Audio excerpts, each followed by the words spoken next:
Society is produced by our wants and governed by our wickedness. The first is a patron, the last a punisher.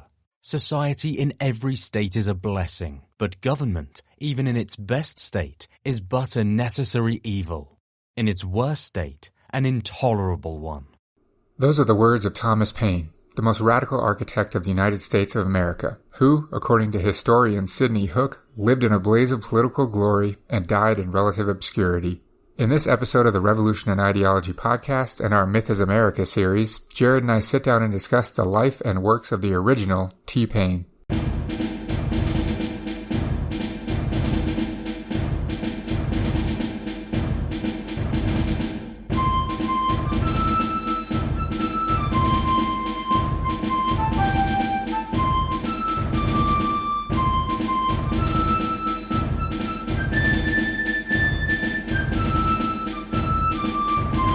All right, Thomas Paine was born in the small village of Thetford, England in 1737. His family wasn't poor, but they weren't wealthy either. They lived a basically humble existence. His father was a Quaker, which is important because that informs some of Paine's views on slavery and religion, which we'll get to in a little bit. And his father was a master stay maker. Do you know what a stay maker is?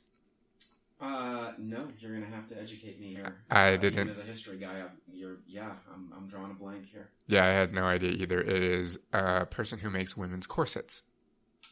Wonderful. Did not know that. Yes, so his father was a master stay maker. His mother was a daughter of a local attorney, which I hate using that because the only reference we have of his mother is that who her father was, which sucks, but I didn't take the time, nor could I find easily any information more on his mother, but that's all we get. Interestingly, in a time when education was not compulsory, it wasn't required for people to attend school, Paine's family did arrange to pay for him to go to grammar school, so this was not common at the time. And we obviously see the fruits of this later on when he's an incredibly talented writer. So he received many years of formal education before leaving the school at the age of 13 to become an apprentice in his father's shop. So he became an apprentice staymaker. And then he works his way up. He works as a journeyman staymaker in London and then in a few other towns as a master staymaker. And interestingly, his time as a maker of women's clothing gets used against him by his political opponents later on when they are writing replies to some of his works. So just an interesting little tidbit. In 1759, he opens his own stay-making shop, and he marries a woman. But the next year, both his wife and his daughter, I guess I don't know if it's a daughter, his wife and their child die in childbirth. So his first wife is pregnant, she goes to have the child, and she dies during childbirth. So the child and the baby die. He's 23 years old at this point, so he's suffered some loss. He leaves the profession of staymaking in the 1760s, sometime in his 20s, and he works as an excise tax officer. So he's a tax collector, basically, in England. But he gets fired for being a tax collector because he falsifies a report. He claims that he inspected some goods that he didn't actually inspect. So he gets fired from that. He then works as a school teacher in London for a brief period of time. In 1768, he gets reinstated as an excise tax officer in the town of Lewes, Sussex, which is about 50 miles south of London. And he, shortly after that, marries his second wife. And he, at the same time as being a tax collector, runs her father's tobacco shop. So he's now sort of somewhat of an entrepreneur, I guess, while he's collecting taxes. His political action in England, he only really does one thing, and this is in the winter of 1772 to 1773. He's 35 years old at this point. He spends that winter in London fighting for a salary increase for excise tax collectors. And he writes his first political pamphlet. It's titled Case of the Excise Officers. And in this pamphlet, he argues for this increase in salaries. It's actually pretty popular. Historians say that it sells 4,000 copies in the first few months after he writes it. This was his only political action in England, and it got him straight dismissed from being a tax collector. So he gets fired again, for being a tax collector by fighting this fight to try to get an increase in wages and publishing this incredibly popular pamphlet. So then he gets fired for writing this, so he's no longer a tax collector. He's only running his wife's tobacco shop. Then in the next year, the tobacco shop also goes out of business. Then also within that year, he separates from his second wife. So within the course of a year, he gets fired from his position as a tax collector. The tobacco shop that he's running goes out of business, and he basically gets divorced. So all of that happens. Were all those interrelated? I'm sure they were, yeah. Yeah. So it's all downhill for Thomas Paine during that short period in his life. Interestingly, he does talk about his experience as a tax collector in England and how this influences some of his opinions. He says that he sees all kinds of inequities in society. This is a quote. He says, he got to, quote, to see the numerous and various distresses which the weight of taxes, even at that time of day, occasioned. So he gets to go, he's trying to collect taxes from people, and he sees their inability to pay, the poverty, inequality, etc. So this informs, obviously, some of his political opinions, which we'll get to in a little bit. Interestingly, and I did not know this about Thomas Paine, he was very interested in science. Historians talk about him purchasing scientific equipment when he's living in England, and he attends some lectures by some scientists, specifically Newtonian scientists in England, and this sort of informs his opinions on Enlightenment era thinking, etc., which he'll pick up later in some of his works. And interestingly, through his interest in science, he meets Benjamin Franklin in England. So Franklin's on a trip in London, and he ends up getting connected to Thomas Paine through their common interest of science. So I didn't know that Thomas Paine was interested in science at all, and it'll actually play a role later on as well. But it's through this interest of science that he actually meets Benjamin Franklin. Well, and all these life experiences are going to formulate like these like kind of revolutionary ideas for his time. Again, and we'll get to it. They're so revolutionary that he's going to be actually eventually on the outs with the other architects of the United States, because he's almost too radical, right? I mean, everything from labor organizing, in a way, for the tax collectors, to this idea in Newtonian science. And Franklin was a little bit more radical himself as well, but he's going to be on the outs too. So something to think about, how these life experiences are going to inform the man Thomas Paine actually becomes when he shows up in the United States, and why that is going to make him so much more radical than all of the other thinkers here. Yeah, 100%. So when he meets Franklin, Franklin suggested that he visits America. And his life's kind of in shambles, honestly, at this point. After separating from his wife, he doesn't really have anything to do, so he actually does. So he moves to America in 1774 at the age of 37.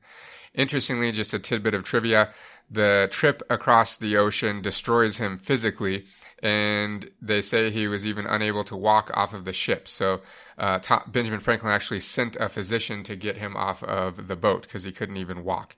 Then he recovers, and through this recommendation of Benjamin Franklin, he secures a position as the editor of a new journal titled the Pennsylvania Magazine. They say that he had in his coat pocket, a letter of recommendation written by Benjamin Franklin, and that's all that was needed because Franklin was so influential to secure him this position as the editor.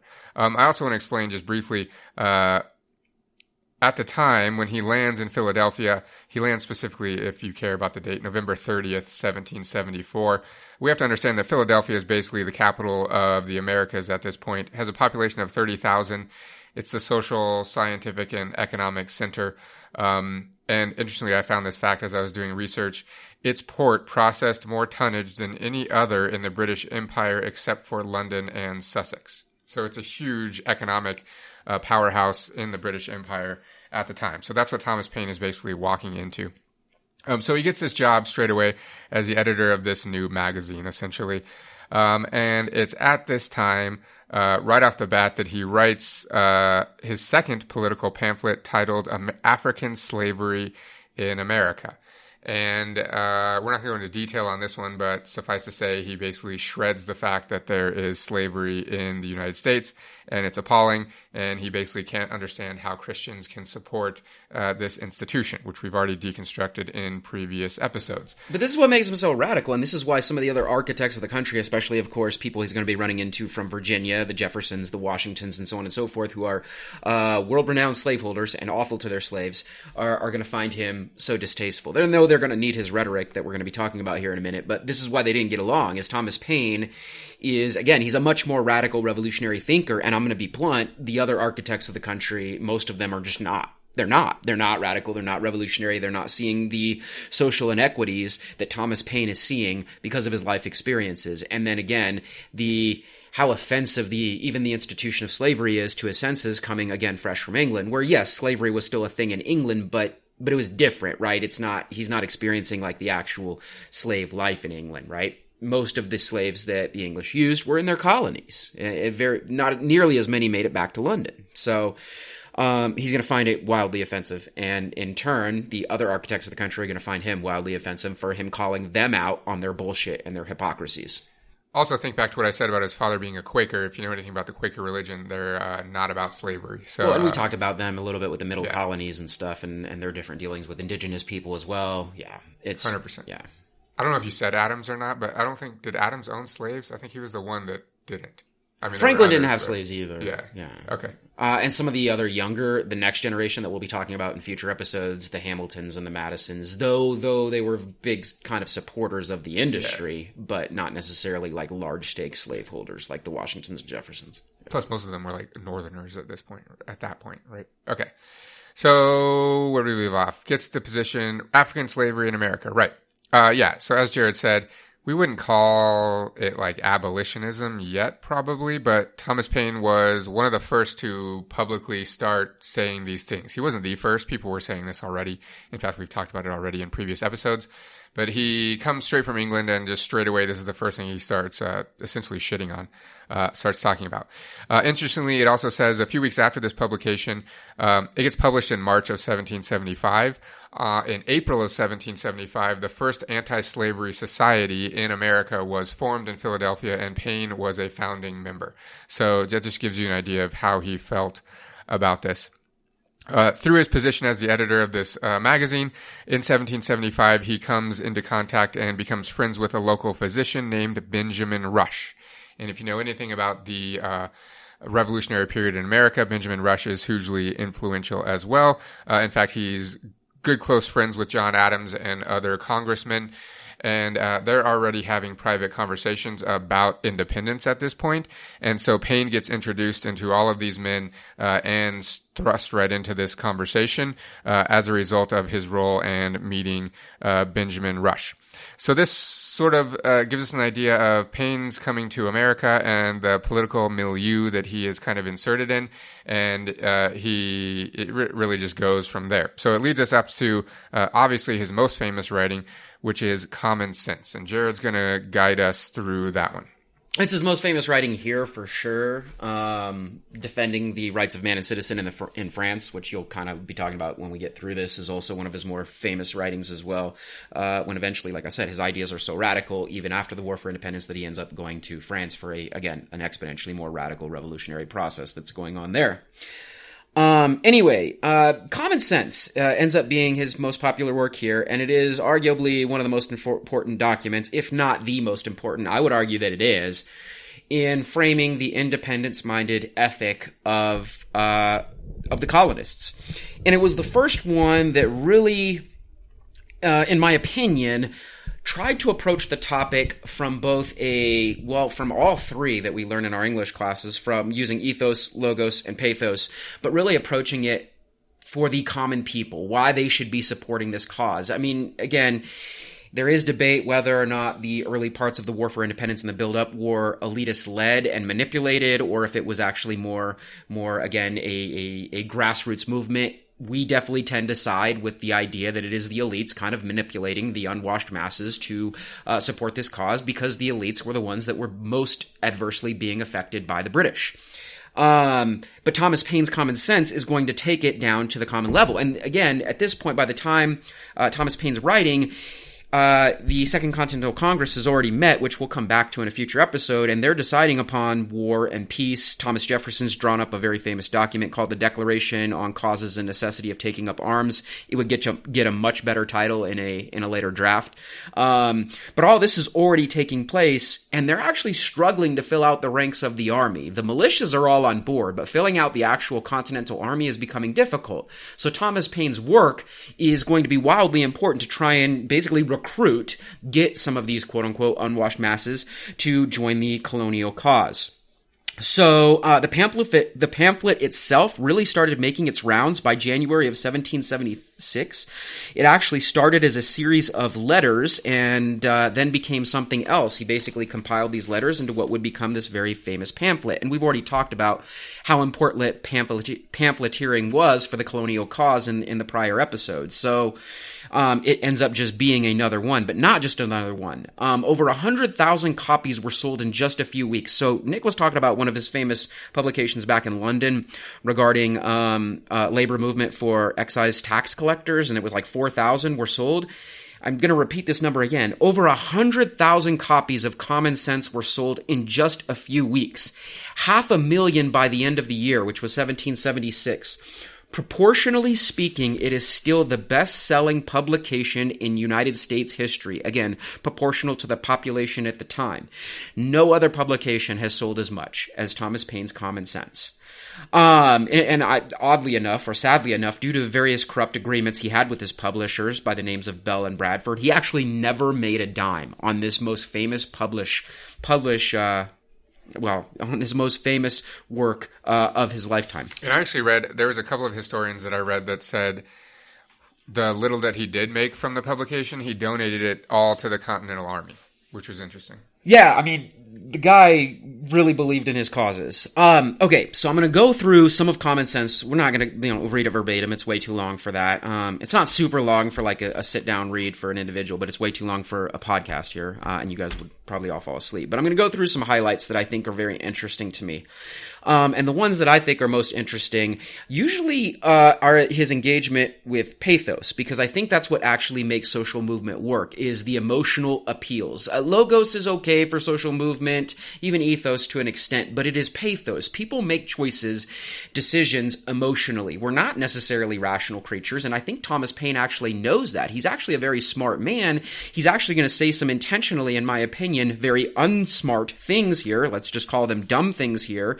Wildly problematic things, historically speaking, religiously speaking. He's going to say that not because he actually believes them, but because he knows that those are the types of things that will motivate his audience into action. And that's, again, in my opinion, showing how shrewd he was as a rhetorician. So without further ado, let's kind of jump in right here with his introduction to, of course, Common Sense. Some of you have probably heard this. He starts with saying, "Perhaps the sentiments contained in the following pages are not yet sufficiently fashionable to procure them general favor. A long habit of not thinking a thing wrong gives it a superficial appearance of being right, and raises at first a formidable outcry in defense of custom.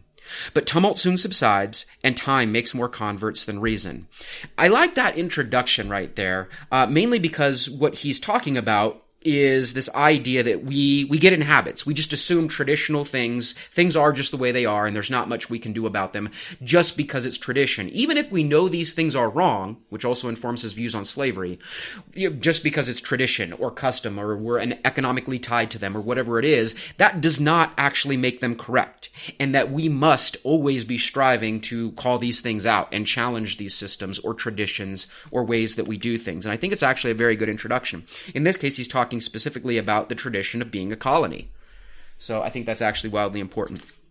He then jumps right in. His first chapter, and it is actually my favorite. For other historians and other people that have studied this, they usually fly through this one and get into the meat of some of the other chapters, but for me it's actually the opposite. I spend most of my time in chapter 1 because, again, I think it's the deprecation of the present, the deprecation of history, and these emotional appeals that are actually the most important. And I think he feels that way too. That's why he put them towards the beginning. the logical appeals that, England's a small island and it shouldn't rule over an entire continent and all that other stuff that most people are familiar with, those are all really good arguments. I'm not going to say they're not, but I just don't see them as appealing as these emotional parts at the beginning. So the first thing he starts to talk about is the origin and design of government in general, with the concise remarks on the English Constitution. Another key point here that is often lost, probably not on our listeners, but the average American citizen, and we've already brought it up once, is that England already had a constitution. Which is interesting. And much of the United States Constitution that comes later is derived or deriven from the English Constitution. So that's important for us to acknowledge here. Anyway, he gets started here by saying, some writers have so confounded society with government as to leave little or no distinction between them. Whereas they are not only different, but have different origins. Society is produced by our wants and government by our wickedness. The former promotes our happiness positively by uniting our affections, the latter negatively by restraining our vices. The one encourages intercourse, the other creates distinctions. The first is a patron, the last a punisher. Government, even in its best state, is but a necessary evil, in its worst state, an intolerable one. What do you think of that?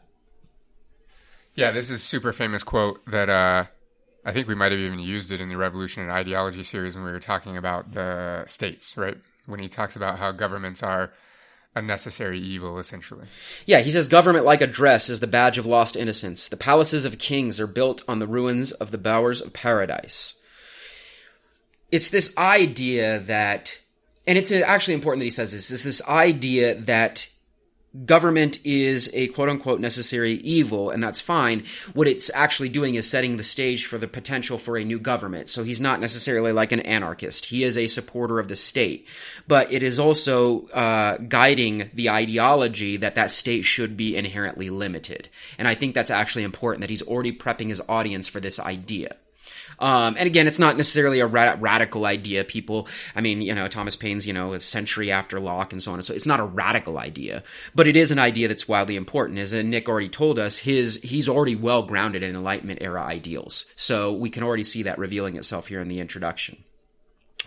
He also kind of dabbles a little bit in this idea of the social contract of J.J. Rousseau here, where he's talking about how man must find it necessary to surrender up part of his property to furnish means for the protection of the rest. So it's not complete autonomy that Thomas Paine is seeking, which may make him a little less radical than Nick or myself might appreciate, but he's certainly radical for his time. This idea of giving up just a little bit of what you have for the protection of the rest alludes to the idea of social contract theory, again, already a very important and prominent Enlightenment era ideal that is circulating in the Western world at the time. He then goes on further, and again, I'm reading excerpts, not necessarily going all the way through every part of Common Sense, this first chapter, but I'm picking out these important parts. And he goes on further to say that thus necessity, like a gravitating power, would soon form our newly arrived immigrants into society. He says the reciprocal blessings of which would supersede and render the obligations of law and government unnecessary, while the remaining perfectly just to each other. But as nothing but heaven is impregnable device, it will unavoidably happen, that in proportion as they surmount the first difficulties of emigration, which bound them together in a common cause, they will begin to relax in their duty and attachment to each other, and this remissness will point out the necessity of establishing some form of government to supply the defect of moral virtue. This is an important quote because he's kind of going back through like the history or possibility of living in a society without law or without state, and he's arguing essentially that these limitations are necessary because of population growth and new people showing up and different forms of vice, which again, vice is something that a lot of political or theoretical or philosophical writers like attach a lot of import to, that humans just have or assume that we have these natural vices that must somehow be tempered in some sort of way. And Thomas Paine's essentially arguing much the same thing here. Which is interesting. He then goes on further to denigrate the notion of absolute governments, which is interesting because England was not an absolute government during his time. It was a constitutional monarchy, and I'm going to give more credence to this idea of a constitutional monarchy in just a second. But absolute governments will inform his ideals about a place that he spends a lot of time after the United States, France, which was indeed an absolute government before its revolution beginning in 1789. But he's going to critique this idea of the absolute government. Absolute governments, though the disgrace of human nature, have this advantage with them, that they are simple. If the people suffer, they know the head from which their suffering springs, know likewise the remedy, and are not bewildered by a variety of causes and cures. So the first thing he says is absolute governments suck, but there's a quick but here. If they suck, we actually know how to fix them relatively quickly because everything comes usually in the form of one absolute monarch or his council or his cabinet or his noblemen or whatever. But it's super simple to try and figure out where things are breaking down. He argues, however, since England has a constitution that resembles what would become the United States Constitution, this cannot be lost on our listeners here, that it is actually problematic because it's so complicated, we don't know how to fix issues. And that's the English Constitution. He says, but the Constitution of England is so exceedingly complex that the nation may suffer for years together without being able to discover in which part the fault lies. Some will say in one and some in another, and every political physician will advise a different medicine. Again, this is a great irony that he is already talking about a constitution in England that looks an awful lot like what would become the United States Constitution. It's too complex to ever really get anything accomplished. And he's already arguing that in common sense before there's even a constitution here in the United States. What do you think of that? Yeah, it's kind of interesting to think about then what becomes the United States Constitution and the fact that he's already, I guess, sort of a fortune teller. He knows what's going to happen. Like, he knows that the Constitution is already too complex in England to really get anything done. And like you said, just before he had talked about there are so many faults with like a monarchy, but it's so easy to fix things because it's one person. You're dealing with one person. We talk about even in social movement theory how overthrowing a dictator is super easy compared to other types of revolution because you have one target and that's it. You know? Right. And this constitution kind of like it diffuses power into like kind of this oligarchical format. It's hard to target. It's a moving target and it's all over the place and things break down because of the bloated bureaucracy that comes from it. To outline that bureaucracy, Thomas Paine goes on to say this, and it's actually one of my favorite quotes in the entire document because it's not just critiquing England's constitution, but it's actually a very firm critique of what becomes the United States Constitution. And again, I don't know if he's a fortune teller or seeing things in the future. He's probably not, but it's actually kind of interesting. And it actually shows, and we're going to do an episode on this in the future, how unrevolutionary the American War for Independence is. It is actually not very revolutionary at all because they straight up jack a whole bunch of institutions from England.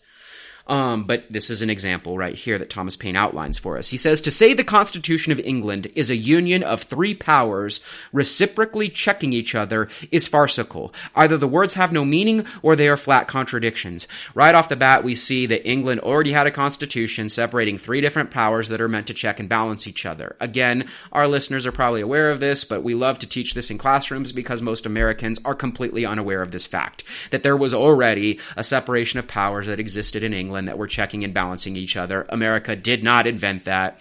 And the fact that we think we did again shows our obscene arrogance. Anyway, he goes on to say that the Commons is a check upon the king, and it presupposes two things. First, that the king is not to be trusted without being looked after, or in other words, that a thirst for absolute power is the natural disease of monarchy. And secondly, that the Commons, by being appointed for that purpose, are either wiser or more worthy of confidence than the Crown. But, as the same Constitution which gives the Commons a power to check the king by withholding the supplies, gives afterwards the king a power to check the Commons by empowering him to reject their other bills, it again supposes the king is wiser than those whom it is already supposed to be wiser than him. A mere absurdity. Now, if you had a problem kind of following that, the way he wrote it, that's okay. I think he wrote it that way intentionally to show how, and as he calls it, absurd it is, how complex it is. Why would you have these powers reciprocally checking and balancing each other if ultimately the king at the very end of the day can still, we would use the term veto now in modern American politics, but yeah, use this power to overrule, in this case, the House of Lords and the House of Commons and so on and so forth. What's the point of all this? Like, it's all an exercise in futility, and all it does is it slows down decision making and problem solving. What are your thoughts there?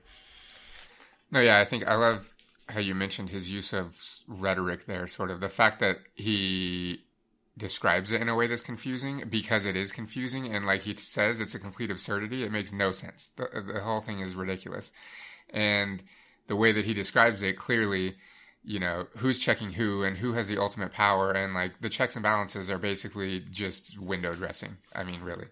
It is, and it's now it's going to become no secret as to why the United States would actually adopt so much of the English Constitution moving forward, is because it is intentionally very difficult to actually make any lasting change, especially for the people. And that's actually the point of a constitution. It's cute that we have these 10 rights that we're going to talk about in a future episode as well to protect our liberties, so to speak.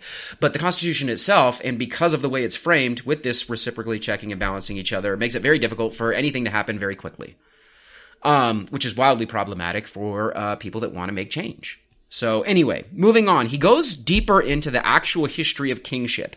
And this is where we get into the debate of, did Thomas Paine actually believe these things, or was he just appealing to the wildly, I don't know what the word is, the wildly, I don't want to use the term racist here, but let's say xenophobic ideals of his audience. And when I say that, he's actually going to be talking about different religions or different backgrounds and critiquing them because he knows his audience actually feels this way about these other religions, and he's then going to blame these religions for the invention of kings. This is an appeal that's very important because, again, if he knows his audience feels this way about these quote-unquote others, these others being Jews or Catholics or even Muslims, and then he blames them for the manufacture of kings while trying to rile his audience up into fighting a king, he's actually making these very clear appeals. Does that make sense? Yeah. Okay. So he says, male and female are the distinctions of nature, good and bad the distinctions of heaven. But how a race of men came into the world so exalted above the rest and distinguished like some new species is worth inquiring into, and whether they are the means of happiness or of a misery to mankind. And again, here he's talking about the hereditary right to rule. Now, absolute monarchies have a hereditary right, and so does the constitutional monarchy. So even though the constitutional monarchy can be checked and balanced by Parliament, in both houses, the king himself is still, again, that is a hereditary right to rule. So he's going to call that into question. And he says, when you go through the history of it, government by kings was first introduced into the world by the heathens. Again, these are his words, not mine, from whom the children of Israel copied the custom. It was the most prosperous invention the devil ever set on foot for the promotion of idolatry. The heathens paid divine honors to their deceased kings, and the Christian world hath improved on the plan by doing the same to their living ones. How impious is the title of sacred majesty applied to a worm, who in the midst of his splendor is crumbling into dust.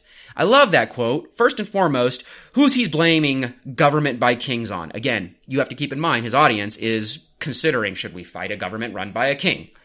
Well, of course you should, if government by kings was invented by who? Jews. Well, heathens, and then copied by Jews. Mm-hmm. And we already know his audience, and I'm going to flat out say it, is wildly anti-Semitic. They were not fans of Jews, whether we're talking about England or whether we're talking about the colonies here.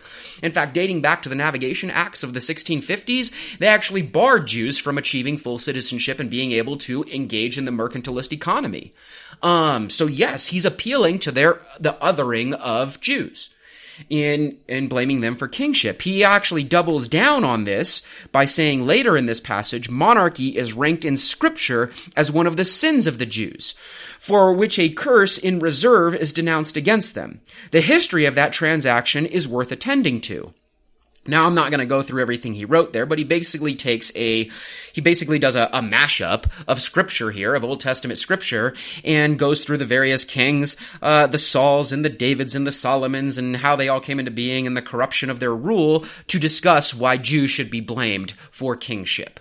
And again, this is an appeal to his audience. Now, is Thomas Paine himself anti-Semitic? I'd like to think probably not, based on his feelings on other oppressed peoples around the world at the time. Again, slaves. He has a lot to say, of course, about the oppression of women as well, which Nick may or may not touch upon in the future. But I don't, to the best of my knowledge, believe that he was. I think the important part here is he knows his audiences. And that's why he's willing to kind of stoop to this level to blame, again, Jews for the creation of kings, and knowing that his population feels a certain way about them. And if they feel a certain way about the Jewish population, then they should feel a certain way about kings. So he's appealing perhaps to loyalists here, whoever, to try and get them on board with fighting the king. And appealing to their religious sensibilities. As we've already talked in prior episodes, much of New England is wildly religious. So, or at least pretends to be. He then lets the Jews off the hook and picks on another group of people that he knows a lot of his audience finds reprehensible, and that is the Catholic community. Now, there are Catholics clearly in the colonies, lots of them, especially in the colony of Maryland. We know that. But he is trying to reach the widest audience, and most of his audience is some sort of Protestant denomination. So he's going to pick on the Catholic Church here a little bit by also associating them with kingship. So this is what he has to say.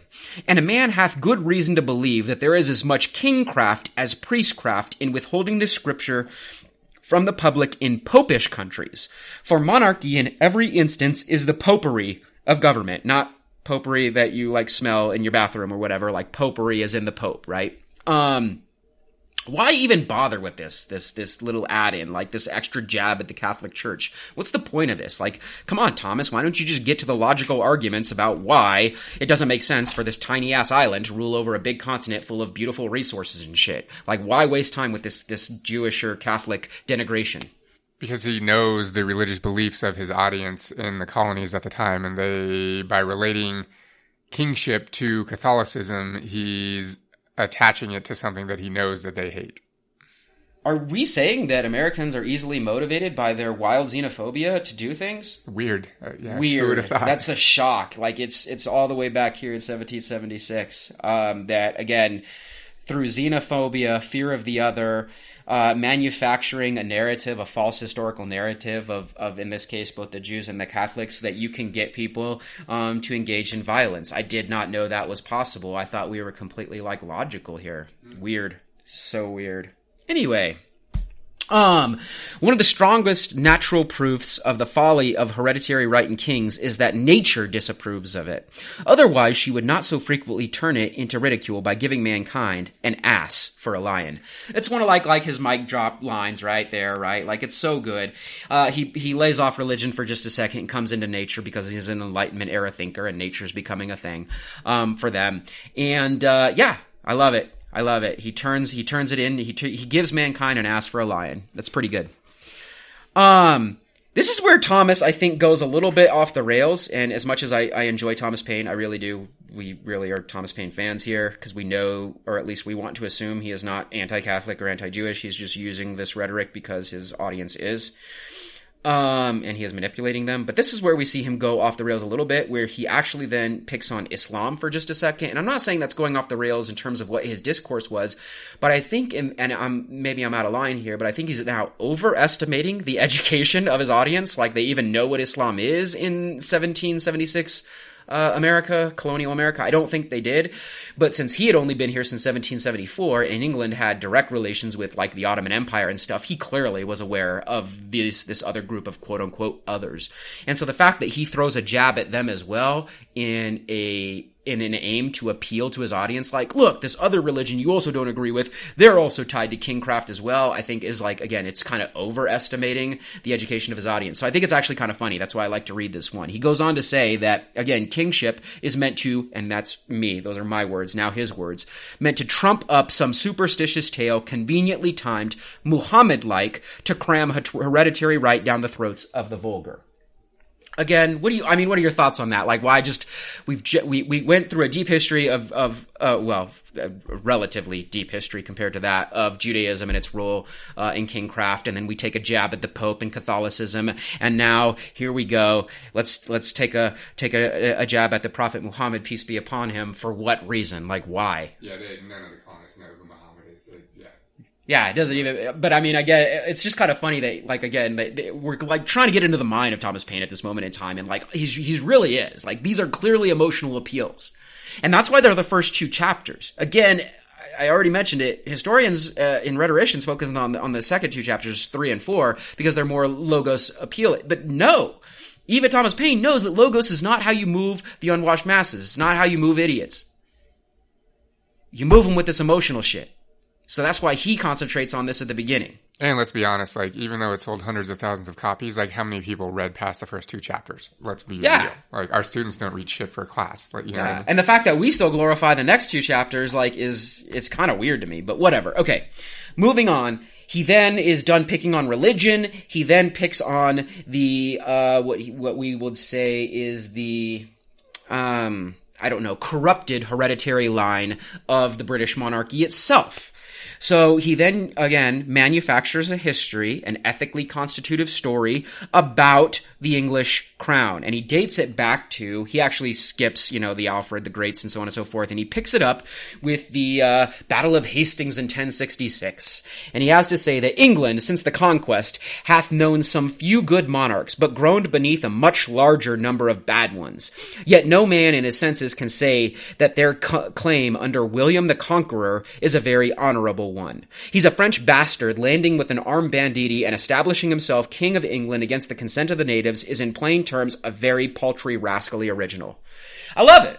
I love it. That's not obviously the entire British crown and the history of the British crown, but he picks up there because that's a very important turning point in English history, right? This guy is a Norman. He's not even really French, but Normandy's in France, so he's able to, again, manipulate the language here, and we know how the English feel about the French. It's not super fond. So the fact that they potentially have some French blood on their own throne, he's calling them out for their impurity right there. And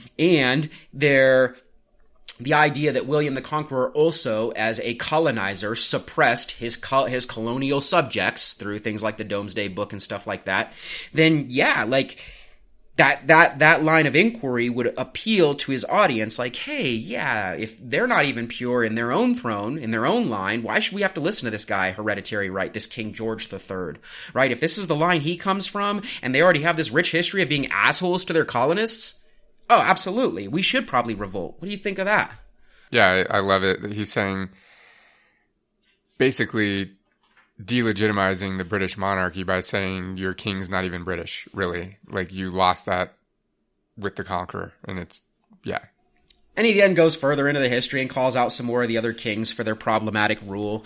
But we're going to skip ahead now. But again, before we skip fully ahead, for the third time, I'm going to emphasize this. Those first 2 chapters focused on emotional appeal.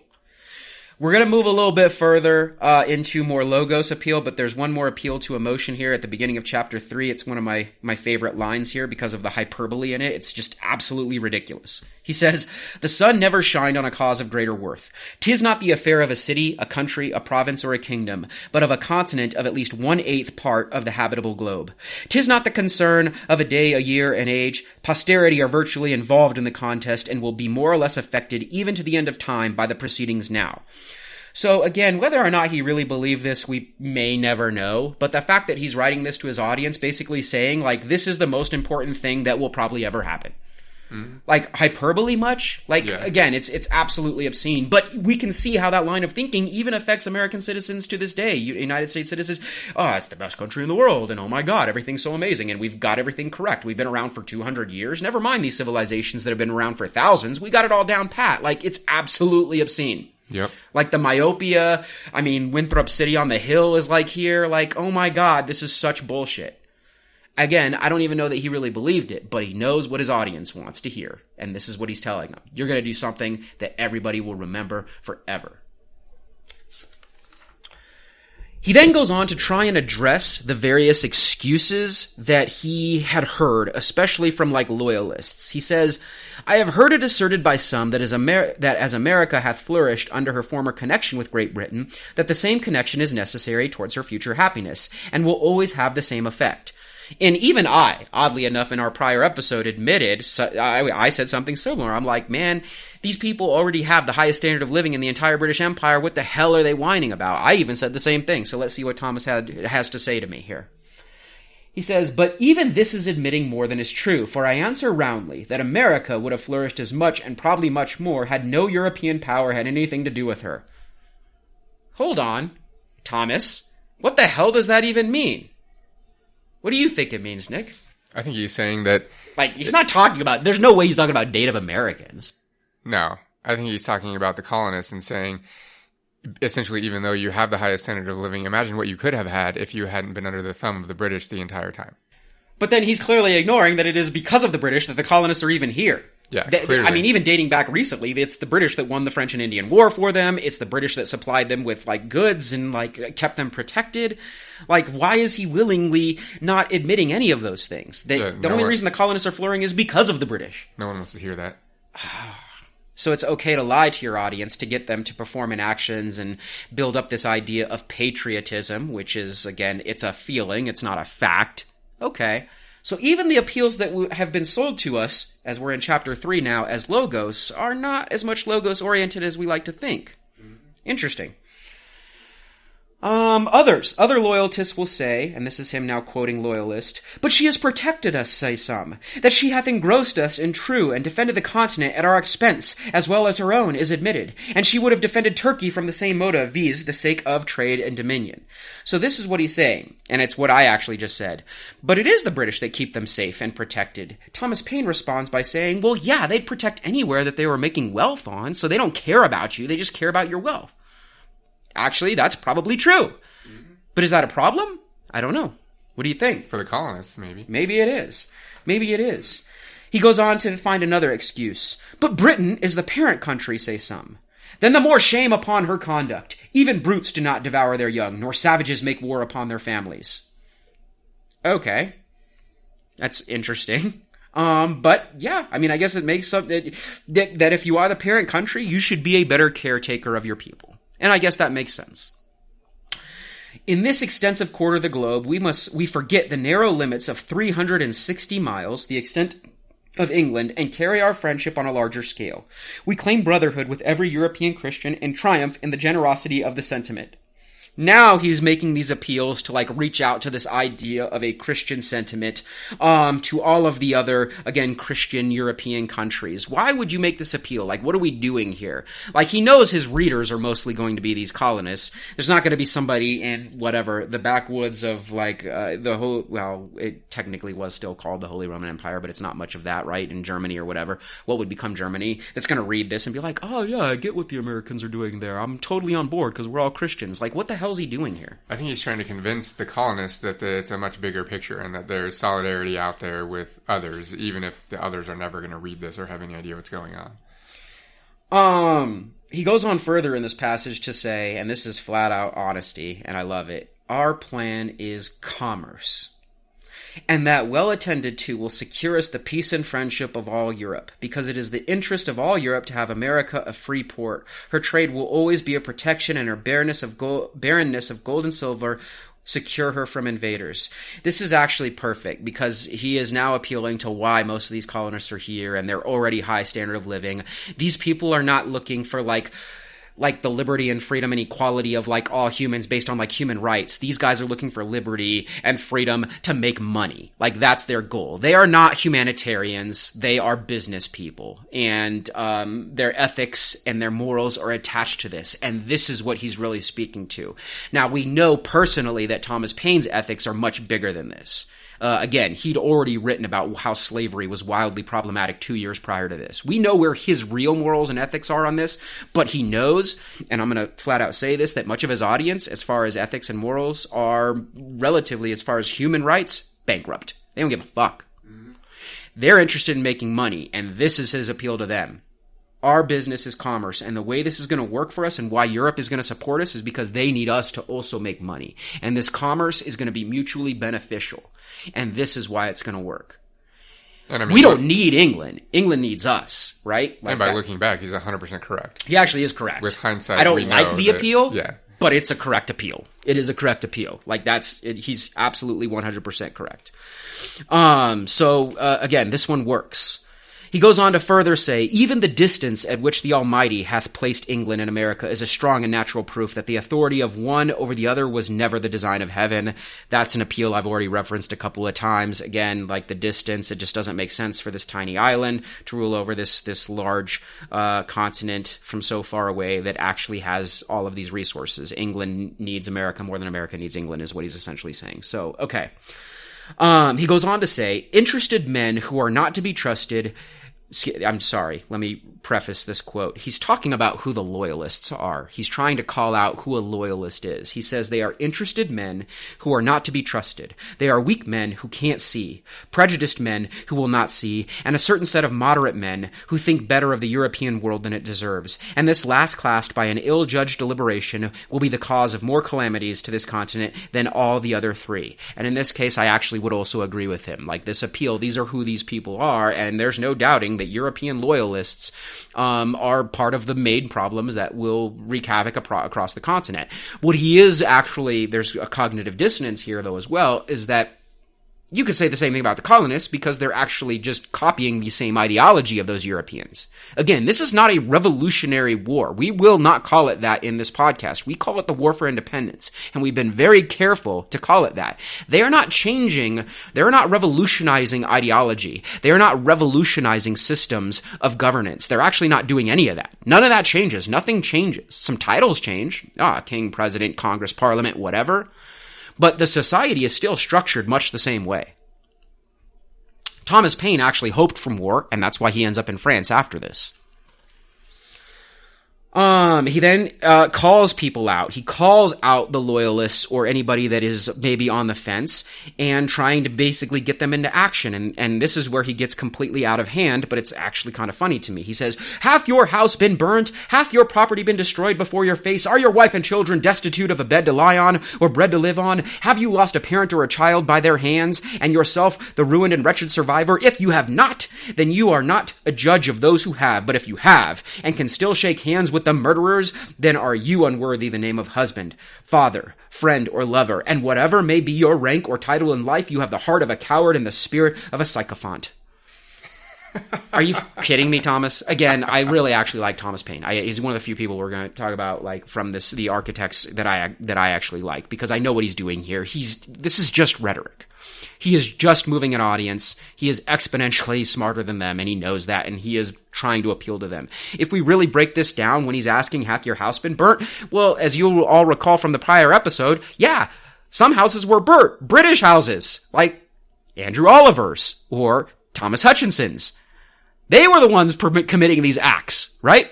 Anyway, Ebenezer Richardson, his wife was struck by rocks, right? From these Sons of Liberty. It's absolutely incredible. But anyway, this is what he's talking about. He's definitely trying to appeal to them.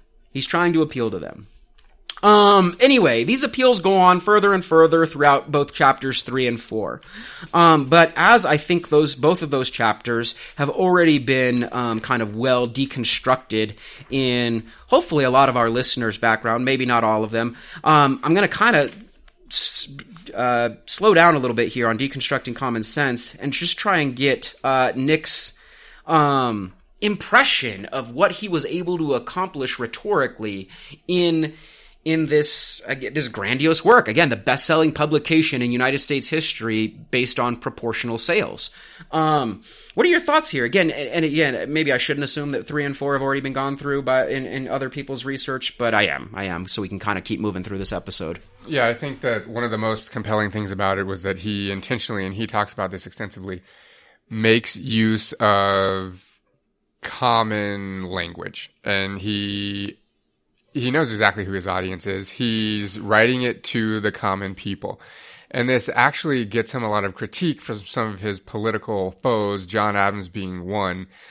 John Adams basically hates Paine and common sense because he's basically upset, and he says, I don't have the quote in front of me, but something to the extent of, "There's nothing special about this. It's just reiterating arguments that I've been saying in Congress for months."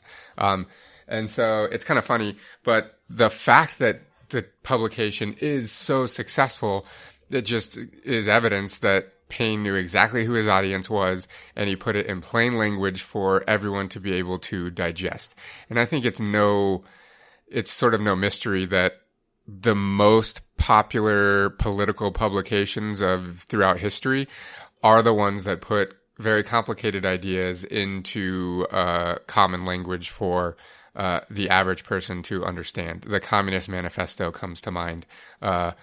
Thinking about all of Marx's, some of them incredibly complex philosophical writings, that one, him and Engels intentionally wrote for commoners to be able to understand, and obviously it becomes widely read and still is to this day. Common Sense, Paine's doing the exact same thing. He's taking the, complex ideas of governments, etc., and he's crafting this document to specifically spark people into action and to motivate their ideologies and change the way that they think. Yeah, I mean, and it is. I mean, Paine knew what he was doing. He was shrewd.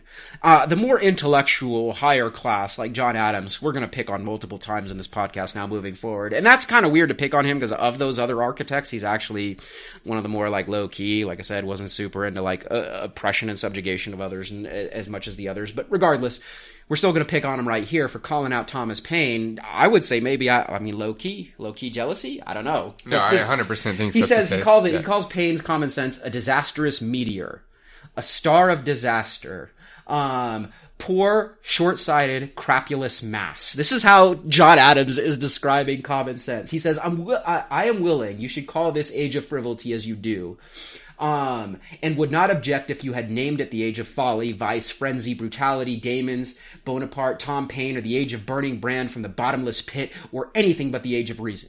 I know not whether any man in the world has had more influence on its inhabitants or affairs for the last 30 years than Thomas Paine. There can be no severer satyr on the age. For such a mongrel between pig and puppy begotten by a wild boar on a bitch wolf, never before in any age of the world has suffered by the poltroonery of mankind to run through such a career of mischief. Call it then the age of Paine. Oh my God, like that's John Adams just losing his absolute shit. I actually have another quote here that I think is funny because it's interesting. He publicly later on, like the quote Jared just read, shits all over Paine and Common Sense. But in the beginning, he has nothing but respect for it because he doesn't know who's written it. Because Paine publishes this anonymously in the beginning. So this is they're talking about who has written this. Some people thought that it was Benjamin Franklin, and then others thought that it was John Adams. And this is a quote from historian Jill Lepore, who we'll actually talk about in a second. I have some other quotes from her about this, but she says, "More miffed than flattered, Adams admitted to his wife Abigail, I could not have written anything so manly and striking a style. Who then, Adams found out, his name is Paine." I love it. Oh, and see, that's the problem. Like Nick said, he wrote this anonymously at first, and it's straight fire. Everybody's on board. But when they find out it's Thomas Paine, and then when Thomas Paine begins to talk with them and write with them and call them out on their hypocrisies and their bullshit and asks for them to all become a little bit more radical, again, maybe even abolishing slavery, maybe giving some rights to women. Thomas Paine believed in all these things because we know he brought those ideas over to France as well. But that's when he starts being an enemy of the Adamses and the Jeffersons. And I actually don't know if he had beef with George Washington straight up. I don't know about that one. But he does later on. I'll talk about that. But I know Jefferson and Adams had huge issues with Thomas Paine. But anyway, we're going to that's wrapping up Common Sense there because I want Nick to finish up this history of Thomas Paine. And then, we'll keep moving. Okay, so like I mentioned earlier, he, from what little earnings he did get from Common Sense based on his inequitable negotiations with the publishers, obviously, he donates that to the Continental Army. And then an interesting fact that I actually had no idea about, he actually serves in the Continental Army. He serves as an aide to a general. And it's during this time where he's actually out in I guess he was never in the battlefields, but he's actually out with the army, aiding this general in the camps, where he writes The American Crisis. And this is another series of pamphlets that is super famous that he writes during the war and gets actually read to the troops. And he has a bunch of sound bites basically that come out of here that are super popular to this day. In fact, the opening lines are, this is probably the most famous quote from it, "These are the times that try men's souls." That's the opening sentence, and that's super famous now. Like presidents have quoted this, like modern presidents. And then he has another famous quote here that says, "Tyranny, like hell, is not easily conquered. Yet we have this consolation with us, that the harder the conflict, the more glorious the triumph." So it's basically a bunch of sound bites about what's going on during the war. And he writes this, and it gets read. Like the story is that the night before Washington crosses the Delaware, they read this to the troops and like things like that. So I don't know how much of that is mythology and how much of it's real, but it is fact that he actually writes this during his time when the war is going on. Then he goes back to Europe basically after the end of the war. I'm going to talk about a very specific instance that happens right at the end of the war, but we'll do that later on towards the end. So in by 1786, Paine had removed himself from political life and was basically working on his scientific endeavors. Like I said, I didn't even know he was into science before we did research for this episode. So he starts inventing things, and he invents a smokeless candle, and he invents a design for a new type of iron bridge that would be much more resilient than a wooden bridge that gets destroyed by ice on a river, and etc. And in April of 1787, he sails from New York to Europe to basically go on tour and try to promote his bridge design and try to find someone to buy and produce it. And he basically thought that he was done with politics at that point. He was just going to go be an inventor and sell this bridge and move on with a new phase of his life. But we know, based on history, that he was absolutely mistaken. In England, during this period, he writes probably the most famous internationally writing that he does, The Rights of Man. And this is a response to a work by Edmund Burke that's titled The Reflections on the Revolution in France. The full title of Paine's writing, which I love the writing, Jared knows this, the titles of the writings during the Enlightenment era and a little bit afterwards, because they're so awesome. So the full title of The Rights of Man... They're so long. Yeah. The full title of The Rights of Man is The Rights of Man Being an Answer to Mr. Burke's Attack on the French Revolution. That's the full title. And basically, Burke is attacking the French Revolution, and Paine comes to its defense in this writing. He defends the revolution, and this writing contains a scathing critique of monarchy and hereditary right. Like I said, this brings him international fame, and it sells between 100,000 and 200,000 copies when it's published in the first couple of years after its publication. Which, these are massive numbers for the times. We have to understand that. Now we're like, oh, a book sold 100,000 copies. That's pretty awesome. But back then, you have to understand, I think, I don't have it written here, but I think I read that in the couple of years following its publication, it was outsold only by the Bible. Literally, that's how popular it was. Wow. That's all I have is wow. Yeah. I did not know that. That's... So, like I said, this brings some international fame, but England absolutely hates everything about it. And they actually ban its sale in England, and they charge Paine with seditious libel and treason, which I did not know before doing research for this episode. So he flees to France because his work, Rights of Man, and its defense of the revolution is so popular that the French revolutionaries grant him a position as a deputy to the French National Convention. So he flees to Paris in 1792 and accepts that position. While he's in France, his trial in England, he's charged with seditious libel, continues in his absence, and he's actually found guilty, and he's not allowed to return to England out of fear of arrest. Then he falls out of favor with the French leaders because he argues against the execution of Louis XVI. And he argues that instead of being, this is kind of interesting, I think it's kind of funny actually, he argues that instead of being executed, Louis should be forced to go live in America and experience democracy, which I think is funny. And obviously the French are having none of that, and we all know what ends up happening to Louis. But it's at this time he falls out of favor with the French leaders, but he can't return to England because he'll be arrested there, and he can't return to America because he's afraid that he'll get intercepted by a British warship and then return to England. This dude's life is incredible. He's basically stuck in France. And then, since he's stuck there, he eventually gets arrested under orders by Robespierre. And he spends 10 months in a French prison.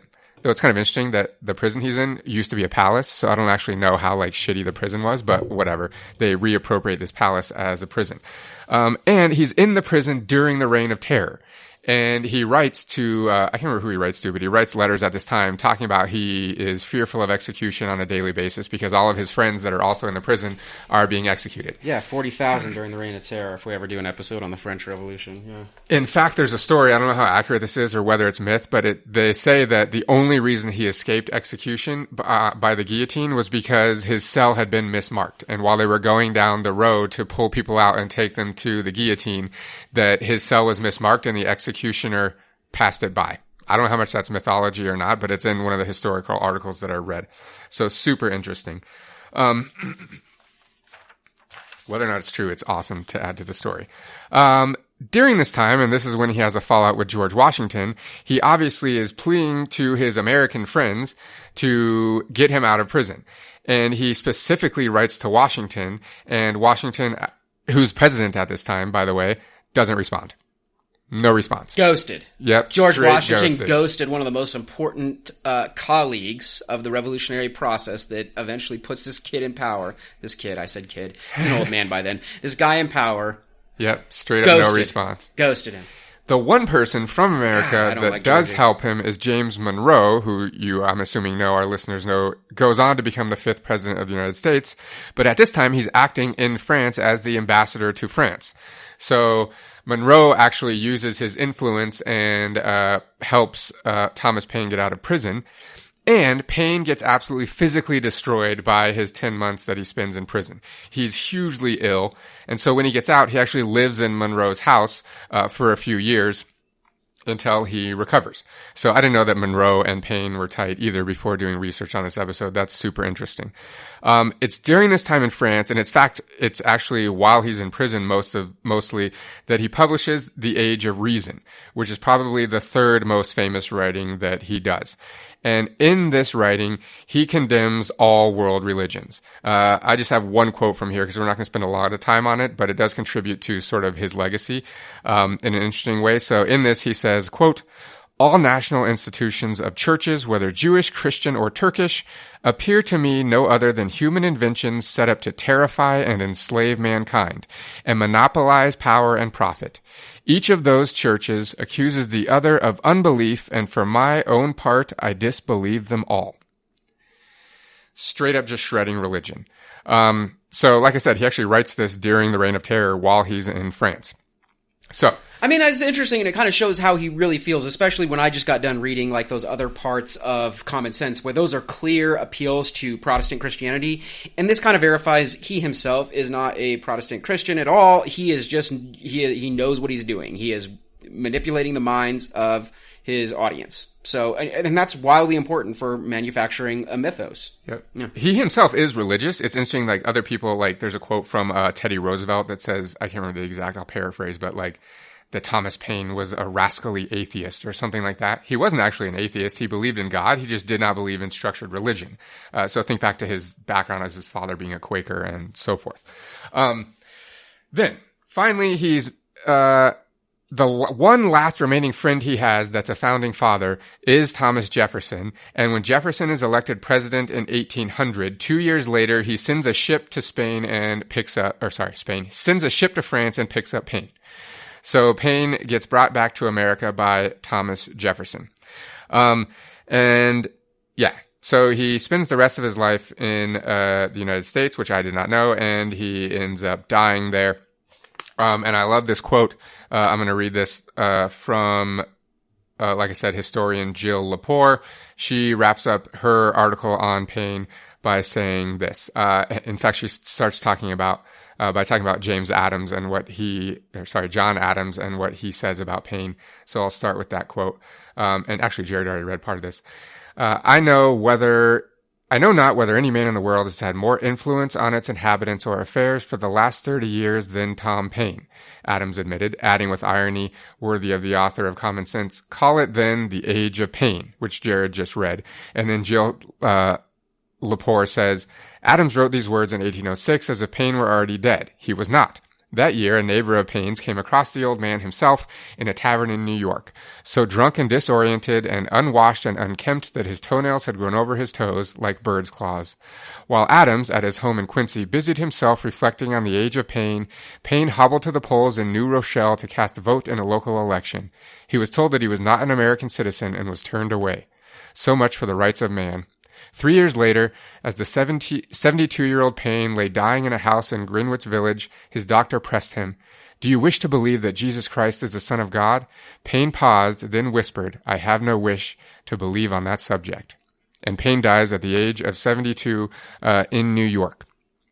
So, I want to talk about his legacy and why, even though he's one of the most famous, he should be one of the most famous quote unquote founding fathers, he's basically, we don't learn hardly anything about him in the narrative that is United States history, except for probably common sense.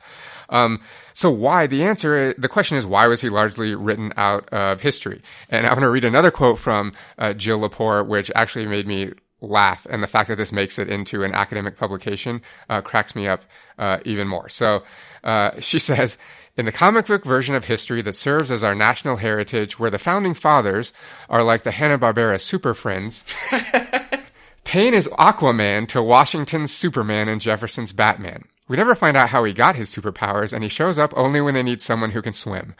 And I laughed like out loud, literally, when I read that for the first time. And like, it's totally true. When we read the history of this period of the United States, Paine is basically like an afterthought. And they're like, yeah, common sense was cool and helped rally the troops. And like, that's literally all that we hear about Thomas Paine. So there's some very specific reasons, obviously, why this is true. One of them is super interesting, and I did not know until doing research for this. But after the War for Independence, Congress actually asks Paine to write the history of the American Revolution. And he declines, and I did not know that. And instead, the history is written by Mercy Otis Warren, who was a poet and playwright and close friends with Abigail and John Adams. Mm-hmm. So you can imagine the Adams, at least John's, influence on what happens. Mm-hmm. She literally only mentions Thomas Paine in a footnote in this history. Now, it's an extensive footnote where she talks about Paine and etc. However, when you read the footnote, she literally only mentions common sense in one sentence in passing. The entire rest of the footnote is how basically Paine was an anti-religious heathen for writing The Age of Reason and condemning all religion. And that's literally, so in the first official American writing about the American Revolution, he's relegated to a footnote. He's literally relegated to a footnote. And this is how you manufacture a false narrative, which is like why we're doing this whole podcast, is right off the bat, like, and these are primary sources, and yet we're still seeing how biased and gross they are to try and, again, frame their story. It's ridiculous. 100%. Relegated to a footnote, literally.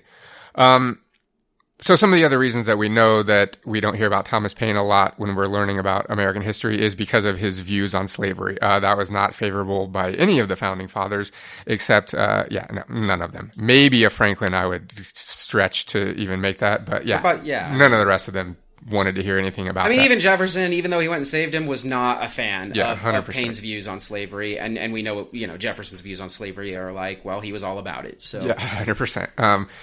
The other one that's interesting is that the founding fathers wanting nothing to do with, especially John Adams, and this was his huge beef with Paine, was his support of radical democracy.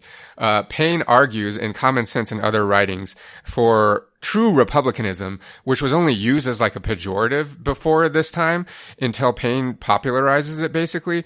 And Paine supported the fact that all men, regardless of their status or property ownership, should be allowed to vote and to hold public office.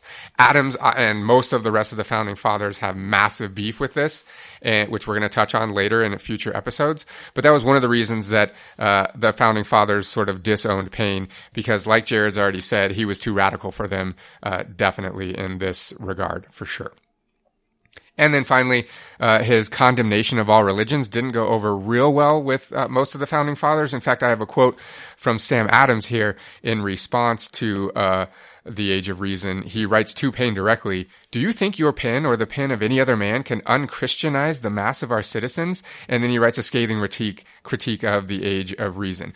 Interestingly, I think that this is one of the reasons that his friendship with Thomas Jefferson survived, because if you know anything about Thomas Jefferson's beliefs, he believed basically the same things about religion. So I think that's kind of an interesting little tidbit there, is that's probably why he ended up in America and died there, was because Jefferson, even though they disagreed probably on the aspect of slavery, I mean, not probably, they definitely disagreed on the aspect of slavery, they did agree on the perspective of religion. So Jefferson's really the only one that sticks with Paine through all of Right, various Jefferson went writings. so far, and since we're definitely not doing an episode on this, it's just a nice little side note. Jefferson, I mean, how far he went is he wrote his own version of the Bible and removed all of the miracles and God and everything from it just because he liked its moral compass. He liked what it was trying to teach people, but took all the God and miracles out of it. It's called the Jeffersonian Bible, if you're ever curious. Yeah, you can actually Google it, and they have the Smithsonian Institute has super cool pictures of it, so you can see the physical pages. Like Jefferson literally copied and cut and pasted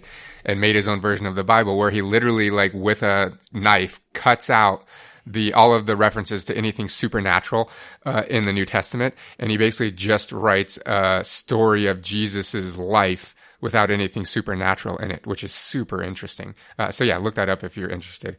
But that brings us to a close, basically, on Thomas Paine, his life and legacy, and basically why we don't hear a lot about this founding father. I mean, I think he should be right up in there with every conversation about everyone else. We like him so much better than any of the other architects that we're going to basically denigrate in the next few episodes. I mean, the guy was a really radical thinker, and while he was not perfect by any stretch of the imagination, it was his willingness to kind of push the philosophical envelope that eventually, alienated him, even during revolutionary processes, both here in what would become the United States, and then even more radical revolutions like France, which was way more radical than the United States. They changed way more things in France than the United States ever changed here, and yet he was still too radical for France.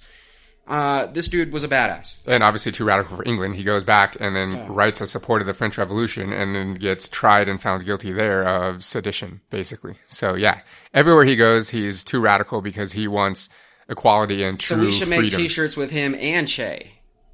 Totally. All right. We should merge them together, like Thomas Paine with a beret on and Dope. All right, that wraps it up. Thank you for listening to this episode of the Revolution and Ideology podcast and our Myth is America series. You can find us online at revolutionandideology.com. Send us a tweet at Rev and Ideology. Do us a huge favor and go onto your favorite podcast app, wherever you're listening to this, and leave us a rating and a review. That'll really help us out and help us find our listeners. You can also please share this podcast with your friends and on social media, wherever you see fit. The music that we used in the introduction comes from an artist. You can find him on YouTube at The Versatile Artist. Once again, thanks. We'll talk to you next time.